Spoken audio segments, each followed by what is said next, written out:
उनके अनमोल विचार आज भी लोगों को प्रेरित करते हैं और समाज को सशक्त बनाने का काम भी। जिस तरह से उन्होंने कहा कि बुद्धि का विकास मानव के अस्तित्व का अंतिम लक्ष्य होना चाहिए, यानी किस तरह से आपकी जो बौद्धिक क्षमता है जिसे आप शिक्षा से और मजबूत कर सकते हैं, आप समाज में सुधार ला सकते हैं और हाशिए पर पड़े उस वर्ग को मुख्य धारा में जोड़ने का काम कर सकते हैं। संविधान के जनक के तौर पर उन्होंने ये तमाम विचार समाज में रखे। हम देख सकते हैं कि प्रधानमंत्री यहाँ पर मौजूद है और उपराष्ट्रपति जगदीप धनखड़ भी इस वक्त पहुँच गए हैं संसद भवन में। आज भीमराव अम्बेडकर जयंती है और यहाँ पर कुछ ही देर में जब कार्यक्रम शुरू होगा, इंतज़ार हो रहा है राष्ट्रपति द्रौपदी मुर्मू का। तो जिस तरह से भीमराव अम्बेडकर ने साफ तौर पर शिक्षा को बहुत महत्व दिया, उन्होंने कानून और व्यवस्था पर भी पुरजोर बात करते हुए अपने विचार रखते समय ये कहा कि किस तरह से आपकी जब कानूनी व्यवस्था सुदृढ़ होती है तो समाज में कई सकारात्मक बदलाव आते हैं। इसीलिए उन्होंने कहा कि इतिहास बनाने के लिए हमें इस तरह के काम करने चाहिए जो इतिहास हमें याद रखे। हमारे साथ विकास सारथी जुड़ गए। विकास, हम जब भी बाबा साहब को याद करते हैं तो संविधान जनक के तौर पर उन्हें याद किया जाता है, लेकिन वो बहुभाषी थे। अगर हम बात करें एक पत्रकार के रूप में भी उन्होंने नाम कमाया और सबसे अहम दलितों के उत्थान के लिए जो काम उन्होंने किया, शिक्षा के महत्व को उन तक पहुंचाया। बिल्कुल आंचल, आप ठीक कह रही हैं। केवल एक नेता के तौर पर, एक राजनीतिक के तौर पर ही नहीं, बल्कि उनकी कई भूमिकाएं आप देख सकते हैं। चाहे वो एक अर्थशास्त्री के तौर पर भूमिका हो, चाहे वो एक राजनेता के तौर पर हो, या एक समरसता लाने वाले, एक समानता की जो पूरी लड़ाई थी उसको लाने की एक भूमिका हो। इन तरह की उनकी भूमिकाएं रही हैं जिन पर बहुत ज्यादा चर्चा नहीं होती है। ज्यादातर उनकी जो भूमिका है वो केवल संविधान निर्माण और वहीं उसको लेकर के जो उनके भाषण थे, जो उनके विचार थे, वहीं तक ज्यादा बहस होती है या उस पर चर्चा होती है। लेकिन उनका अर्थव्यवस्था के मामले में भी बहुत बड़ा योगदान था। आप याद करें कि प्री इंडिपेंडेंस उन्होंने रुपए की स्थिति क्या है उस पर एक बहुत बड़ी किताब लिखी थी। उस पर एक डिटेल रिसर्च थी उनकी कि कैसे इसको सुधारा जा सकता है। जहां तक आप बिल्कुल संविधान की बात करें तो ड्राफ्ट कमेटी के वो अध्यक्ष थे, तो उनकी भूमिका सबसे महत्वपूर्ण हो जाती, क्योंकि जो भी प्रपोजल आते थे, जो भी प्रस्ताव आते थे, उन पर अंतिम निर्णय एक तरीके से ड्राफ्ट कमेटी को लेना होता था। और इसी में जो विकास, आपको 2 मिनट रुकना चाहेंगे। यहाँ पर हम देख सकते हैं कि राष्ट्रपति द्रौपदी मुर्मू संसद भवन प्रांगण में पहुंच चुकी हैं। भीमराव अम्बेडकर की जयंती का ये कार्यक्रम है।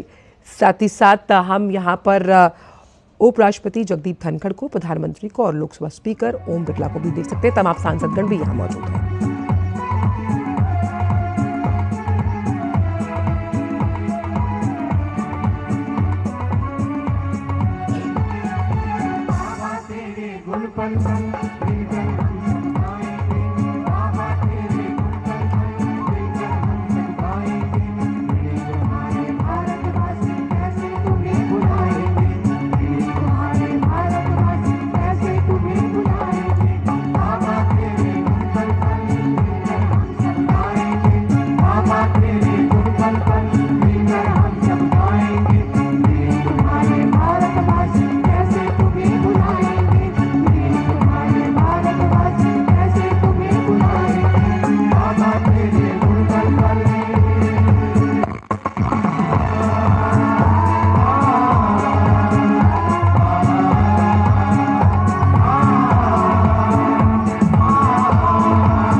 तो आप देख रहे थे तस्वीरें संसद भवन के प्रांगण से, जहां पर प्रधानमंत्री, उपराष्ट्रपति, राष्ट्रपति और तमाम जो सांसद गण हैं उन्होंने माल्यार्पण किया बाबा साहब की प्रतिमा पर। आज उनकी जयंती है। समाज सुधारक के रूप में और संविधान के शिल्पकार के रूप में हम उन्हें जानते हैं कि जिस तरह से उन्होंने दलितों के उत्थान के लिए काम किया। और आइए अब देखते हैं